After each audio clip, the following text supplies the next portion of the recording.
Hello aspirants, welcome back to our channel. అయితే మనం polity series start చేసాం కదా. అందులో భాగంగా లాస్ట్ వీడియోలో మనం పార్ట్ 1లో, అది పార్ట్ 1 అన్నమాట, దాంట్లో రాజ్యాంగ సంస్థల గురించి డిస్కస్ చేసుకున్నాం కదా.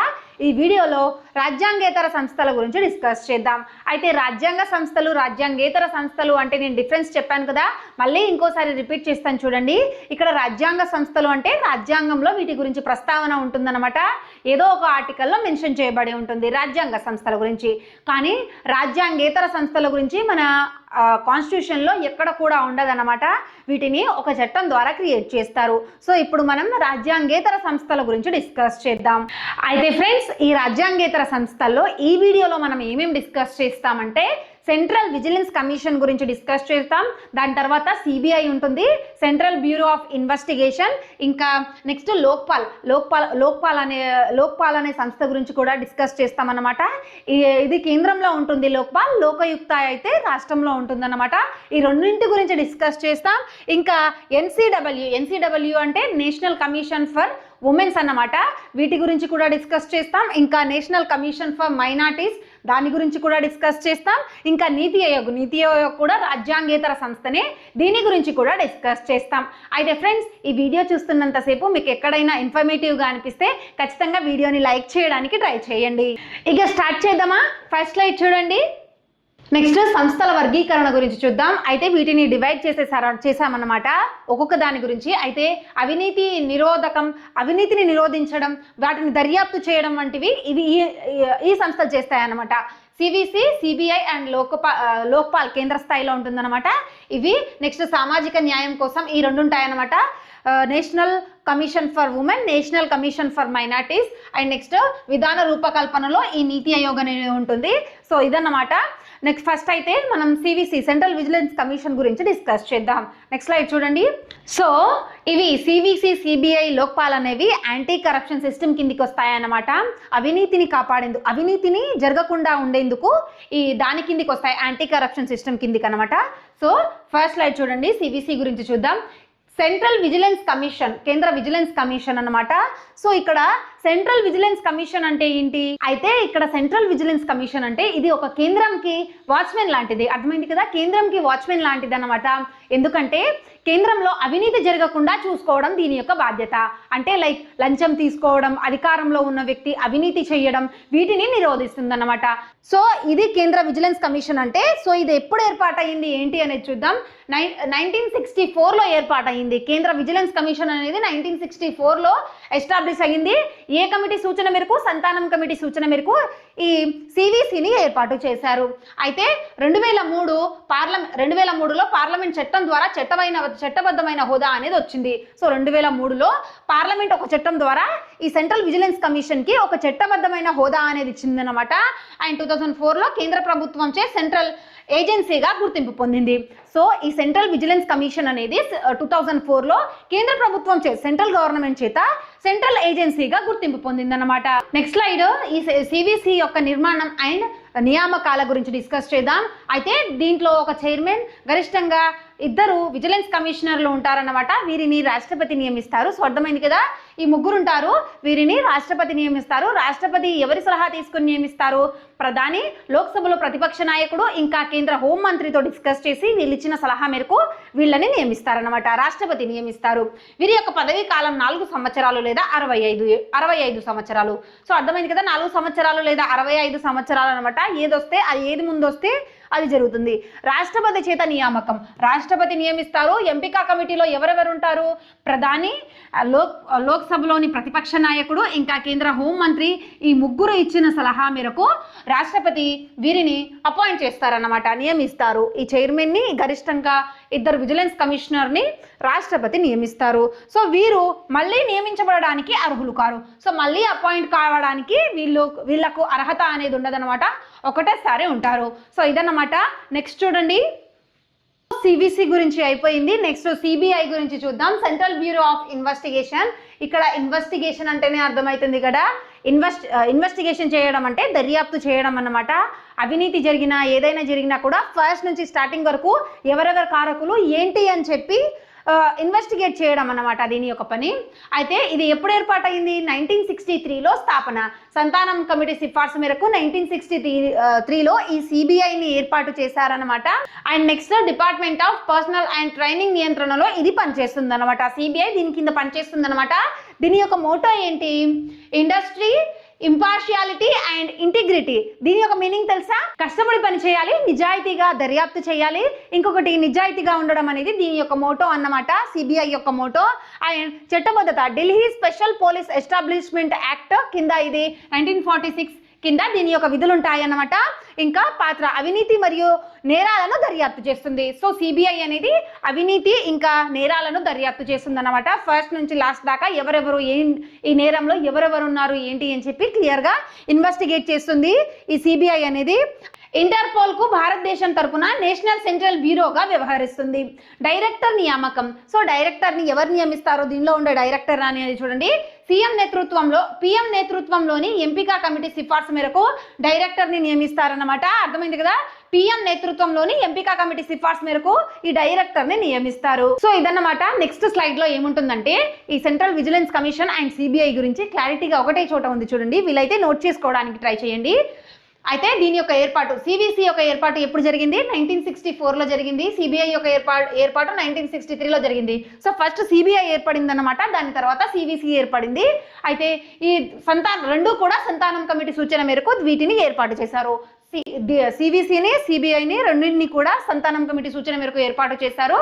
అయితే దీన్ని సివిసిని 2003 చట్టం ద్వారా ఏర్పాటు చేశారు. అండ్ ఇది 1946 చట్టం నుండి దీని యొక్క అధికారాలు వచ్చాయి. 1946 నుంచి వచ్చాయి అనమాట. ఈ చట్టం నుంచి 1946 చట్టం నుంచి ఈ సిబిసి యొక్క పాత్ర ఏంటంటే సలహాపూర్వక సంస్థ. ఇది కేవలం సలహా మాత్రమే ఇస్తుంది, కానీ ఇది నేరుగా దర్యాప్తు చేస్తుంది. సిబిఐ అనేది నేరుగా దర్యాప్తు చేస్తుంది. సిబిసి అనేది స్వతంత్రంగా ఉంటుందన్నమాట, స్వతంత్రంగా పనిచేస్తుంది. ఈ సిబిఐ అనేది డిపిటి నియంత్రణలో పనిచేస్తుంది అన్నమాట, దాని యొక్క పరిధిలో ఉంటుంది అన్నమాట. నెక్స్ట్ లోక్పాల్ లోకాయుక్త గురించి చూద్దాం. లోక్పాల్ లోకాయుక్త అయితే ఈ ఫస్ట్ టైం 1809లో ప్రపంచంలో తొలి లోక్పాల్ అంబుడ్స్మెన్ పేరుతో ప్రారంభమైంది.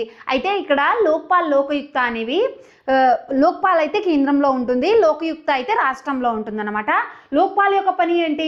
ఇప్పుడు ప్రధానమంత్రి, ఎంపీలో ఇంకా వేరే ఆఫీసర్స్ ఉంటారు కదా, వీరిపై ఏదైనా అవినీతి ఆరోపణలు వస్తే ఈ లోక్పాల్ అనేది వాటిని దర్యాప్తు చేస్తుంది అనమాట. లోకయుక్త అంటే రాష్ట్రంలో ఉండే ముఖ్యమంత్రి, మంత్రి మండలి వీళ్ళు ఉంటారు కదా ఆఫీసర్స్, వీళ్ళపై ఏదైనా అవినీతి కేసులు వస్తే వాటిని ఈ లోకయుక్త అనేది దర్యాప్తు చేస్తుంది అనమాట. పెద్దగా కన్ఫ్యూజ్ అవ్వాల్సింది ఏం లేదనమాట. ఇదే లోక్పాల్ లోకయుక్త. లోక్పాల్ ఏమో కేంద్రంలో ఉంటుంది, లోకయుక్త రాష్ట్రంలో ఉంటుంది అనమాట. అయితే ఈ లోక్పాల్ అనేది ఫస్ట్ అంబుడ్స్మెన్ అనే పేరుతో స్టార్ట్ అయింది. ఎప్పుడు 1809లో స్టార్ట్ అయింది అనమాట. అయితే 1971లో రాష్ట్ర స్థాయిలో తొలి లోకయుక్తాన్ని ఏర్పాటు చేశారు. 1971లో చేశారనమాట. ఫస్ట్ రాష్ట్ర స్థాయిలో లోకయుక్తాన్ని ఏర్పాటు చేశారు. అండ్ 2013లో లోక్పాల్ అండ్ లోకయుక్త యాక్ట్ ద్వారా 2013 ద్వారా జాతీయ స్థాయిలో కూడా లోకయుక్తాన్ని ఏర్పాటు చేస్తారు. సో జాతీయ స్థాయిలో అయితే లోక్పాల్ను ఏర్పాటు చేశారు. నెక్స్ట్ లోకయుక్తను రాష్ట్ర స్థాయిలో ఏర్పాటు చేశారు. సో ఎప్పుడెప్పుడో కూడా ఇక్కడ ఇయర్ ఉంది, క్లారిటీగా చూసుకోండి. 1971లో రాష్ట్ర స్థాయిలో లోకయుక్తాన్ని ఏర్పాటు చేశారు. 2013లో రాష్ట్ర స్థాయిలో, జాతీయ స్థాయిలో ఈ లోక్పాల్ను ఏర్పాటు చేశారన్నమాట. సో ఇదన్నమాట ఈ లోక్పాల్ అనేది కేంద్ర స్థాయిలో ఉంటుంది, లోకయుక్త అనేది రాష్ట్ర స్థాయిలో ఉంటుంది. సో వీటి యొక్క motto empower citizens, expose corruption, అంటే పౌరులను సాధికారం చేయండి, అవినీతిని బహిర్గతం చేయండి అని దీని యొక్క మీనింగ్ అన్నమాట. సో నెక్స్ట్ స్లైడ్ చూడండి. లోక్పాల్ యొక్క నిర్మాణం గురించి క్లారిటీగా ఉంటుంది. లోక్పాల్ యొక్క నిర్మాణం మరియు దర్యాప్తు పరిధి. సో ఈ లోక్పాల్లో ఎవరెవరు ఉంటారు? గరిష్టంగా ఒక చైర్పర్సన్,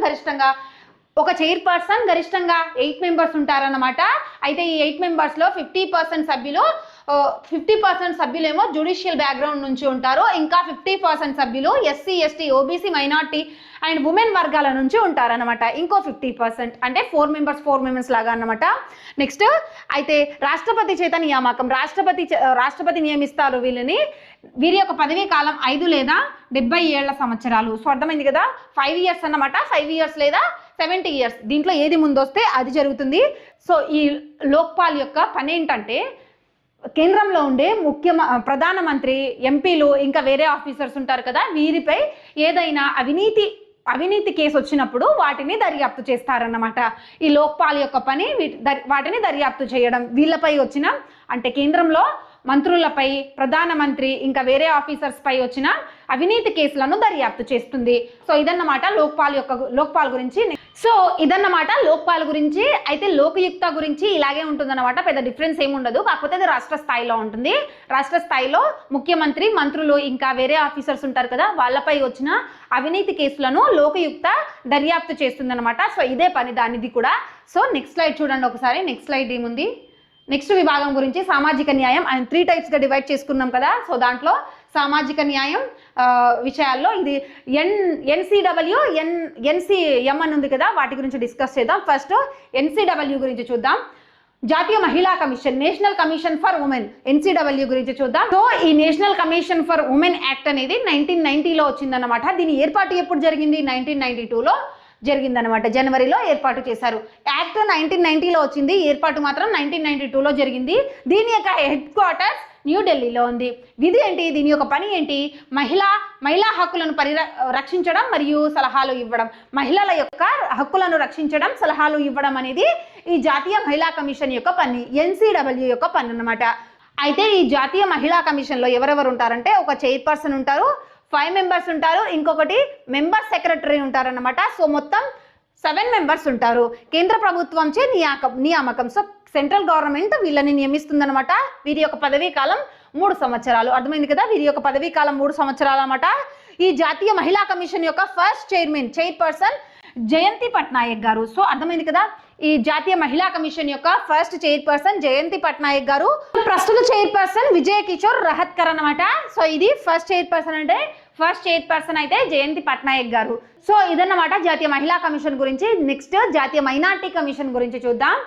జాతీయ మైనార్టీ కమిషన్ 1978లో కేంద్ర ప్రభుత్వం తీర్మానం ద్వారా ఏర్పాటు చేశారు. సో ఈ జాతీయ మైనార్టీ కమిషన్ను 1978 ద్వారా కేంద్ర ప్రభుత్వం ఒక తీర్మానం ద్వారా ఏర్పాటు చేసింది. దాని తర్వాత 1992లో కమిషన్ ఫర్ మైనార్టీస్ యాక్ట్ 1992 ద్వారా చట్టబద్ధమైన హోదా అనేది ఈ జాతీయ మైనార్టీ కమిషన్కి లభించింది. ఎప్పుడు? 1992 యాక్ట్ ద్వారా చట్టబద్ధమైన హోదా అనేది ఈ జాతీయ మైనార్టీ కమిషన్కి లభించింది 1992లో. దీంట్లో ఎంతమంది ఉంటారు అని చూడండి. ఒక చైర్పర్సన్ ఉంటారు, ఒక వైస్ పర్సన్ ఉంటారు, 5 ఇతర సభ్యులు ఉంటారు అనమాట. సో మొత్తం 7 మెంబర్స్ ఉంటారు దీంట్లో జాతీయ మైనార్టీ కమిషన్లో. అండ్ నెక్స్ట్ ఈ జాతీయ మైనార్టీ కమిషన్ కిందకి ఎవరెవరు వస్తారో ఒకసారి చూద్దాం. 1993లో గుర్తించారన్నమాట వీళ్ళను. అయితే ముస్లింలు, క్రిస్టియన్స్, సిక్కులు, బౌద్ధులు ఇంకా పార్షీలు వీళ్ళు జాతీయ మైనార్టీ కమిషన్ కిందికి వస్తారనమాట. 2014 నుంచి జైనులను కూడా చేర్చారు.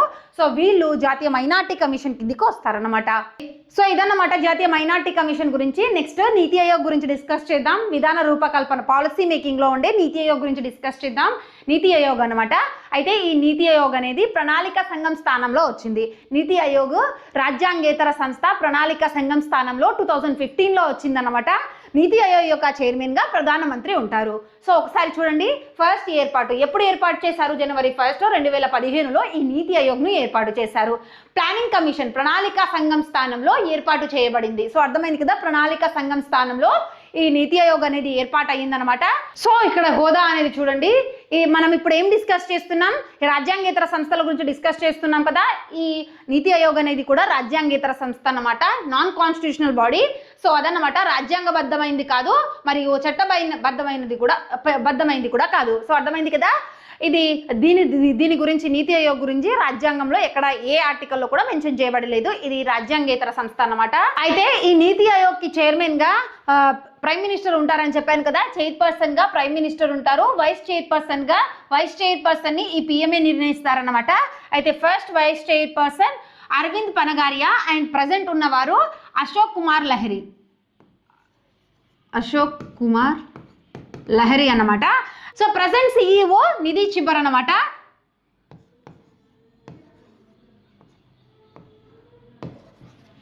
So present CEO Nidhi Chibber అన్నమాట, ఎగ్జిక్యూటివ్ ఆఫీసర్. వీరి కింద ఉంటారు వైస్ ప్రెసిడెంట్ కింద.